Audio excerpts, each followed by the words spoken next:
Vous avez des gens qui sont chez eux, qui vivent paisiblement, qui parfois sont en train de critiquer le gouvernement, qui parfois sont en train de critiquer le système économique, mais ces mêmes personnes-là sont des voleurs elles-mêmes. Est-ce que vous comprenez ça? Comment une personne peut arriver au point de se bluffer elle-même? Tu es un voleur, mais tu critiques le vol des autres. Est-ce que ça a du sens? Parce que les amis, si vous voulez que le Congo change, commencez par être dans la droiture. Les amis, les premiers responsables de la situation du Congo-Brazzaville, c'est d'abord le peuple. Voilà, je sais que beaucoup de gens vont bouder, mais c'est ça la réalité. Les gens se plaignent tout le temps de la corruption. Au Congo, c'est comme ça, la corruption ceci, tout le monde se plaint de la corruption. Aujourd'hui, je vais m'attaquer à tous les employés fictifs du service public du Congo-Brazzaville. Je vous dis les amis, j'en connais plutôt pas mal. Je connais quelques personnes en tout cas qui, en l'occurrence, sont des employés fictifs dans la fonction publique au Congo-Brazzaville. Et aujourd'hui, les amis, je vais m'attaquer à vous. Je vais peut-être encore une fois de plus me faire des ennemis, mais comme vous savez les amis, quand il s'agit d'Afrique, je dis toujours ce que je pense, quitte à ce que ça blesse tout le monde, ça n'est pas mon problème tant que c'est la vérité. Mais avant que je commence cette vidéo les amis, si vous venez de découvrir la chaîne Terre Noire, sachez qu'ici on parle d'Afrique, on parle de noir, de tous les sujets qui tournent autour de l'africanité. Si vous êtes intéressé par ce genre de sujet les amis, n'hésitez pas à vous abonner et c'est parti pour le jingle.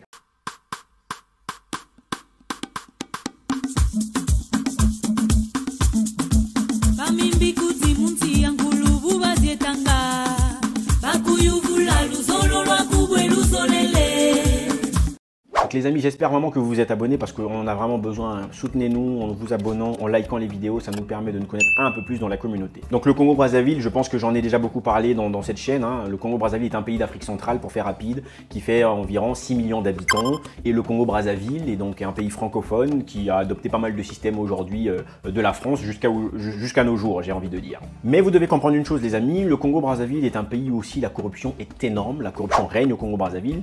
Beaucoup de gens se plaignent, le peuple se plaint. Vous devez savoir que beaucoup de personnes sont enregistrées dans la fonction publique au Congo-Brazzaville, mais ces personnes n'y sont pas réellement. C'est-à-dire que ces personnes ne travaillent pas là-bas, mais ces personnes-là sont enregistrées et perçoivent des salaires. Et ça, c'est problématique. Parce que dans un pays où l'économie est catastrophique, dans un pays où on peut dire tout ce qu'il y a à dire, de tout ce qu'on peut se plaindre, vous avez quand même une part de la population, en tout cas certains, qui ne travaillent pas pour la nation. C'est-à-dire que là, attention, je ne parle pas de service public qui peut être catastrophique parce que les gens travaillent peut-être mal. Non, je parle des gens qui sont pires, des gens qui ne travaillent même pas dans le service public, mais qui perçoivent des salaires. Vous devez comprendre qu'au Congo-Brazzaville, travailler dans la fonction publique, pour certains, c'est comme une forme de réussite. Alors que bon, vous savez, c'est comme une forme de... C'est un peu comme la stupidité, vous voyez, la fonction publique, vous ne serez jamais riche en travaillant en fonction publique. Sauf si vous êtes un voleur, ce qui est souvent le cas. D'ailleurs, pour être riche quand on est dans la fonction publique, très souvent les gens sont des voleurs. Quand on voit, même en France, avec les Fillons qui ont des techniques pour voler. Au Congo, voilà, il y a des grands spécialistes dans le vol aussi. Donc vous avez des gens au Congo-Brazzaville qui achètent des places. C'est-à-dire que ce sont des personnes qui ne vivent pas forcément au Congo-Brazzaville, qui ont donc des noms enregistrés comme travailleurs de la fonction publique. D'ailleurs, je ne sais pas dans quel domaine, vous savez. Il y a des gens, ils n'ont même pas de domaine, mais ils sont juste enregistrés et ils perçoivent des salaires. Il semblerait que ces personnes, parmi certains, ont même acheté des places. Je ne sais pas si dans d'autres pays, vous me direz, alors je sais qu'il y a quelques autres pays où bien sûr on a aussi les mêmes problèmes, mais je ne sais pas si par exemple en Afrique de l'Ouest, ça arrive souvent. C'est-à-dire que vous avez une personne qui vous dit, écoutez, je peux vous inscrire dans la fonction publique si vous me donnez de l'argent. C'est-à-dire que vous payez pour être inscrit pour percevoir des salaires. Bon, je n'ai jamais vu ça quelque part. Dans un monde, dans un pays normal, ce genre de choses ne peut pas exister. Au Congo-Brazzaville, ce genre de choses existe. Or, dans un pays où le chômage est déjà un fléau, vous avez quand même une partie des gens qui perçoivent des salaires qu'ils ne méritent pas, qui perçoivent de l'argent qui ne leur appartient pas, auquel ils n'ont fourni aucun effort, aucun travail les amis. Alors qu'il y a beaucoup de gens au Congo qui sont dans le besoin, qui potentiellement seraient déjà à leur place. Ça leur permettrait au moins d'avoir le minimum. Et ça, je vous le dis les amis, comment voulez-vous qu'à un moment donné que le peuple avance? Comment voulez-vous que les choses fonctionnent quand vous avez beaucoup de gens qui volent et même dans la population, vous avez des voleurs? En fait, je vous explique ce qui se passe si vous n'avez pas compris ce que je suis en train de dire jusque-là. C'est-à-dire qu'aujourd'hui, vous avez des gens qui habitent par exemple en Suisse, c'est-à-dire des Congolais de Brazzaville qui habitent en Suisse, qui vivent en Suisse, qui travaillent en Suisse, et qui sont enregistrés au Congo-Brazzaville en tant que fonctionnaires publics, donc qui perçoivent aussi un salaire, alors que ces derniers ne travaillent pas au Congo. Donc imaginez par exemple quand vous êtes en France, vous avez un Français qui est enregistré par exemple à la préfecture de Créteil, qui travaille à la préfecture de Créteil. Ce dernier vit aux États-Unis, c'est-à-dire qu'il ne vient pas nécessairement en France, et à chaque fin du mois, il a un salaire que la préfecture de Créteil va faire un virement dans son compte bancaire parce que c'est un agent de la fonction publique. Et lui, là-bas, il se fait sa vie avec ce salaire-là et potentiellement, s'il travaille aux États-Unis, c'est le jackpot pour lui, quoi.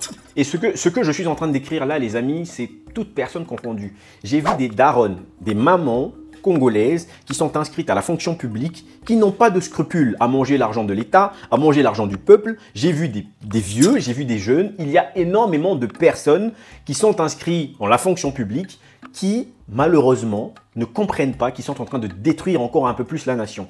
Et attention, s'il y a une chose au moins pour laquelle je dis l'État congolais fait des contrôles, lorsque les contrôles sont effectués, ces derniers font un tour en Afrique, c'est-à-dire font un tour au Congo pour marquer, pour acter leur présence, parce que effectivement, même le gouvernement congolais sait qu'il y a des problèmes de corruption, donc à un moment donné, il faut faire un recensement. Lorsque le recensement est effectué, ces derniers sont informés d'avance qu'il y a un recensement avant que le gouvernement ne passe faire son contrôle. Enfin, quand je dis le gouvernement, vous avez compris, les services compétents pour faire le contrôle.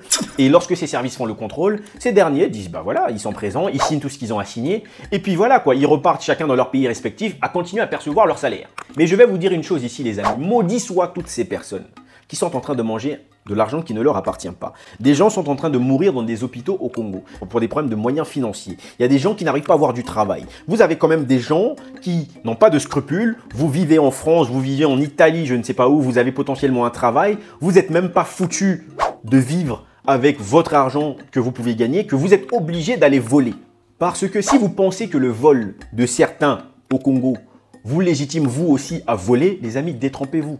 Vous êtes en train de partir droit dans le mur. Vous avez des gens avec 2 salaires, mais parfois, j'ai envie de dire à ces personnes-là, parfois vous ne comprenez pas pourquoi vous avez toujours des problèmes financiers. Vous pensez que vous allez vous en sortir. Mais vous volez l'argent des gens, vous volez l'argent parce que cet argent, c'est l'argent des gens qui ont sué. Ce sont des gens qui contribuent, ce sont des gens qui cotisent et vous prenez cet argent gratuitement. Les ancêtres vont vous maudire, vous et vos futures générations, bande de voleurs. Vous êtes responsable de ce qui se passe au Congo. Vous êtes en partie responsable du manque de budget qui peut exister au Congo. Peu importe, malgré que d'autres personnes peuvent voler dans le budget, ça ne vous légitime pas et vous êtes responsable, je le précise. Toutes les personnes qui meurent, auxquelles vous avez une part de responsabilité, vous allez avoir quelque chose là-dedans. Sachez que en Afrique, tout ce que l'on fait, on va le payer un jour d'une manière ou d'une autre. C'est-à-dire que les gens sont dans le besoin. Et même si les choses ne marchent pas nécessairement, vous ne pouvez pas venir arracher le peu déjà. C'est-à-dire que, oh là là, je ne sais pas quoi dire, c'est compliqué quoi. Je ne sais pas si vous comprenez ce que je suis en train de dire. C'est-à-dire que vous avez des gens qui sont chez eux, qui vivent paisiblement, qui parfois sont en train de critiquer le gouvernement, qui parfois sont en train de critiquer le système économique, mais ces mêmes personnes-là sont des voleurs elles-mêmes. Est-ce que vous comprenez ça? Comment une personne peut arriver au point de se bluffer elle-même? Tu es un voleur, mais tu critiques le vol des autres. Est-ce que ça a du sens? Parce que les amis, si vous voulez que le Congo change, commencez par être dans la droiture. Arrêtez le vol. Parce que le Congo, pour changer, a d'abord besoin que sa population prenne conscience de sa situation. Et prendre conscience de sa situation, c'est pas seulement se rendre compte que la population est comme méprisée, mais c'est aussi se rendre compte que parmi nous, il y a des voleurs. Et ces voleurs-là, il faut les dénoncer. Ces voleurs-là, il faut les faire comprendre qu'ils sont des voleurs. Et vous qui êtes des voleurs, vous devez comprendre votre responsabilité. Arrêtez vos trafics, parce que je suis désolé, ce que vous faites, c'est encore un peu plus détruire la nation.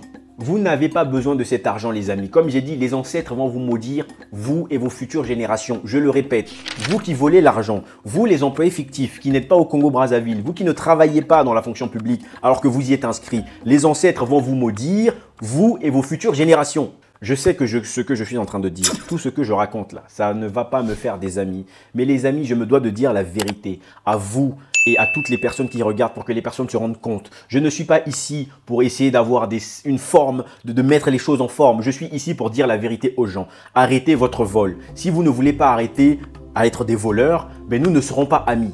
Pour moi, ce qui m'importe, c'est de dire la vérité aux gens, dire la vérité au peuple. Les amis, en tout cas, je ne sais pas ce que vous pensez de cette situation. Si vous connaissez certaines personnes, pour des Congolais qui me regardent, qui volent, ou peut-être au Cameroun, des gens qui volent, des gens qui sont dans les mêmes cas de figure, pour que l'on comprenne que ce problème est peut-être un fléau en Afrique de manière générale, les amis, n'hésitez pas à me le faire savoir en commentaire. Je me ferai le plaisir de lire et de vous répondre. Et les amis, pour le reste, on se dit à très bientôt dans une prochaine vidéo. Imeni.